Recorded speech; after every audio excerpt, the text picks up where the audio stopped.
Very good morning. Welcome to 99 TV. నేను ప్రియాంక. బులెటిన్లో details చూద్దాం. ప్రపంచం ఊపిరి బిగబట్టి చూస్తోంది. గడియారం ముళ్ళు టిక్ టిక్ మంటూ ప్రాణాంతకమైన వేగంతో కదులుతోంది. మధ్యప్రాచ్యంలోని నీలిరంగు సముద్ర జలాలు ఇప్పుడు నెత్తుటి రంగు పులుముకోవడానికి సిద్ధంగా ఉన్నాయి. అగ్రరాజ్యం అమెరికా, మొండితనం వీడని ఇరాన్ మధ్య ముదిరిన వివాదం ఇప్పుడు పతాక స్థాయికి చేరుకుంది. హార్ముజ్ జలసంధిని ఓపెన్ చేయాలని యుఎస్ ప్రెసిడెంట్ డెడ్ లైన్ విధించడం ప్రపంచ దేశాలను ఉలిక్కిపడేలా చేశాయి.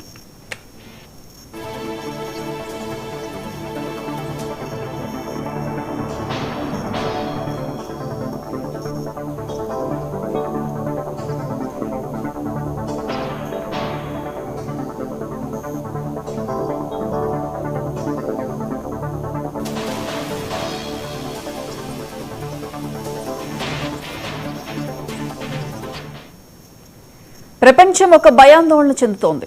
ఎప్పుడు ఏం జరుగుతుందోనని. ఎక్కడో మిడిల్ ఈస్ట్లో యుద్ధం జరిగితే గ్లోబ్ మొత్తం షేక్ అవుతోంది. దీనంతటికీ మెయిన్ రీజన్ మాత్రం చమురు రవాణా గొలుసు తాత్కాలికంగా తెగిపోవడమే. అమెరికా, ఇజ్రాయెల్ కలిసి ఇరాన్పై జరుపుతున్న దాడులతో క్రూడ్ ఆయిల్ సరఫరా కట్ అయింది. నెలల రోజులు దాటిపోయినా యుద్ధం ఎప్పుడు ముగుస్తుందో అర్థం కావడం లేదు. ఇది మరో రష్యా ఉక్రెయిన్ వార్లా మారుతుందా అనే అనుమానాలు వ్యక్తమవుతున్నాయి. ఇదే జరిగితే కరోనా నాటి పరిస్థితుల కంటే చాలా డేంజర్గా పరిస్థితులు మారిపోవటం ఖాయం. ప్రపంచ దేశాలు కూడా అమెరికాపై ఒత్తిడి పెంచుతున్నాయి. యుద్ధాన్ని త్వరగా ముగించాలని లేదా శాంతి చర్చల ద్వారా సంధి చేసుకోవాలని కోరుతున్నాయి. లేకుంటే విపత్కర పరిస్థితులు ఎదుర్కోవాల్సి వస్తుందని భయపడుతున్నాయి. అమెరికా మిత్ర దేశాలు కూడా ఇదే విషయాన్ని చెబుతున్నాయి. ఇప్పటికే 40 దేశాల ప్రతినిధులు సమావేశమైన చర్చించారు. ప్రత్యామ్నాయ మార్గాలు అన్వేషించేలా ప్రయత్నించారు. కానీ ఖర్చుతో కూడుకున్నది కావడంతో ఏం చేయాలో తెలియక తలలు పట్టుకుంటున్నారు ఆయా దేశాల అధినేతలు.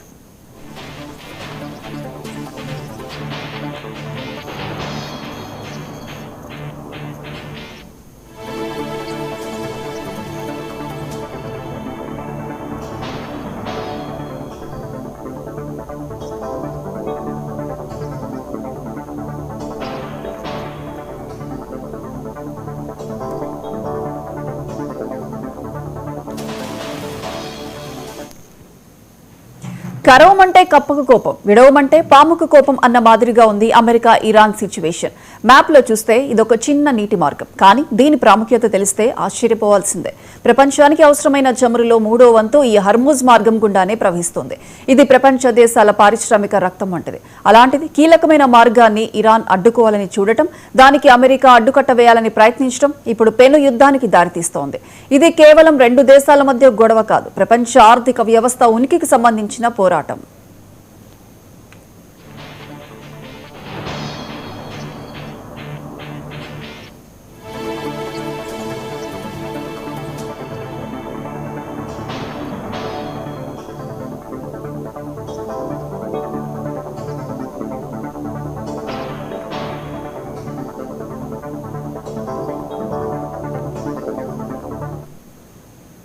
ఫిబ్రవరి 28న ఇజ్రాయెల్తో కలిసి అమెరికా ఆపరేషన్ ఎపిక్ ఫ్యూరీని ప్రారంభించినప్పుడు దాని లక్ష్యం స్పష్టంగా కనిపించింది. ఇరాన్ అణ్వాయుధ ఆశయాలకు గండి కొట్టాలి, వారి క్షిపణి వ్యవస్థను కుప్పకూల్చాలి. యుద్ధం మొదలై 5 వారాలు గడుస్తున్నా విజయం ఎవరిని వరిస్తుందో ఎవరికీ అర్థం కావడం లేదు. ట్రంప్ శైలి ఎప్పుడూ ఒక మిస్టరీలానే ఉంటుంది.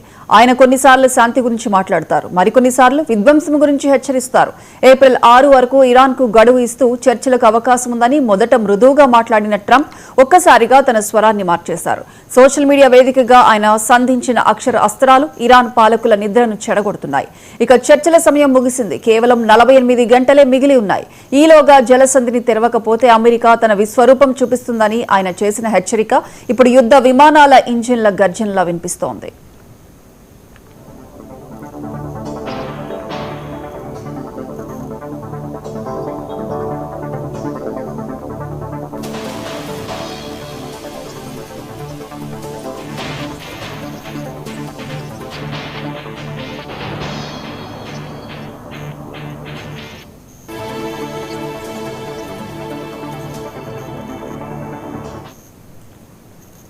ఈ సంఘర్షణలో అత్యంత విచిత్రమైన విషయం ఏమిటంటే అమెరికా లక్ష్యాలు ఎప్పటికప్పుడు మారిపోతుండటం. యుద్ధం ప్రారంభంలో తమకు చమురుతో సంబంధం లేదు, తమ పోరాటం ఇరాన్ అగ్రశ్రేణి సైన్యంపైనే అని ప్రకటించిన ట్రంప్ ఇప్పుడు మాట మార్చారు. ఇరాన్ చమురు నిల్వలపై పట్టు సాధించడమే తమ అంతిమ లక్ష్యమని ఇండికేషన్స్ ఇచ్చేస్తున్నారు. హార్ముజ్ జలసంధిని తానే స్వయంగా నియంత్రించగలనని, అవసరమైతే వారాల తరబడి బాంబుల వర్షం కురిపిస్తామని ఆయన చేస్తున్న ప్రక్రియ ప్రపంచ దేశాలను ఆందోళనకు గురిచేస్తోంది.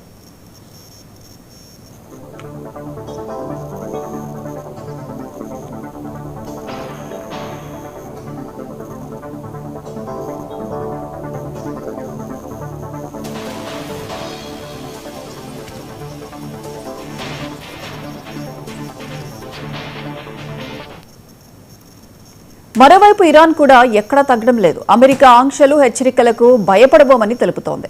బోర్డర్స్ లో మిసైల్స్ రెడీగా ఉన్నాయి. జలసంధిలో గనులు వేసి అమెరికా నౌకల రాకపోకలను అడ్డుకోవాలని ఇరాన్ వ్యూహాలు రచిస్తోంది.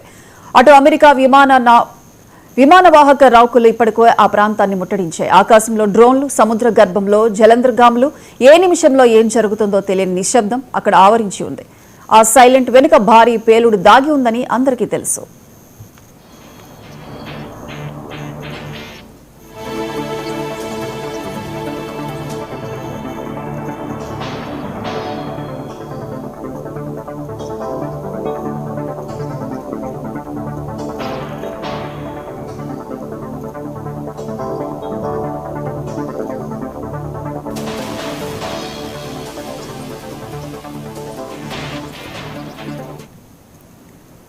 ఒకవేళ యుద్ధం నిజంగానే మొదలైతే పెట్రోల్, డీజిల్ ధరలు ఆకాశాన్ని తాకుతాయి. రవాణా వ్యవస్థ స్తంభించిపోతుంది. నిత్యావసర వస్తువుల ధరలు పెరిగి సామాన్యుడి నడ్డి విరుగుతుంది.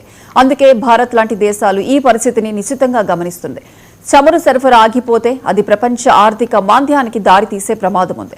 ట్రంప్ ఇచ్చిన ఆ డెడ్ లైన్ సమీపిస్తోంది. ఇది కేవలం మాటల యుద్ధమా, లేక ఇరాన్ భూభాగంపై బాంబుల వర్షం కురవబోతోందా? ఇరాన్ తన పంతాన్ని వీడి వెనక్కి తగ్గుతుందా, లేక అగ్రరాజ్యంతో ఢీకొని ఆత్మాహుతికి సిద్ధపడుతుందా? దౌత్యవేత్తలు ఇప్పటికీ తెర వెనుక ప్రయత్నాలు చేస్తూనే ఉన్నారు. కానీ ట్రంప్ స్వరం చూస్తుంటే ఆయన సహనం నశించినట్లు కనిపిస్తోంది. యుద్ధం ఎప్పుడూ పరిష్కారం కాదు, అది కేవలం వినాశనాన్ని మాత్రమే మిగులుస్తుంది. కానీ అధికార దాహం, ఆధిపత్య పోరు మధ్యలో మానవత్వం మూలన పడిపోతుంది. రాబోయే 48 గంటలు ప్రపంచ చరిత్రలో అత్యంత కీలకమైనవి. శాంతి గెలుస్తుందా, లేక శతఘ్నుల గర్జనలు మొదలవుతాయా అన్నది కాలమే నిర్ణయించాలి. అప్పటి వరకు ప్రపంచం ఊపిరి బిగబట్టి ఎదురుచూడక తప్పదు.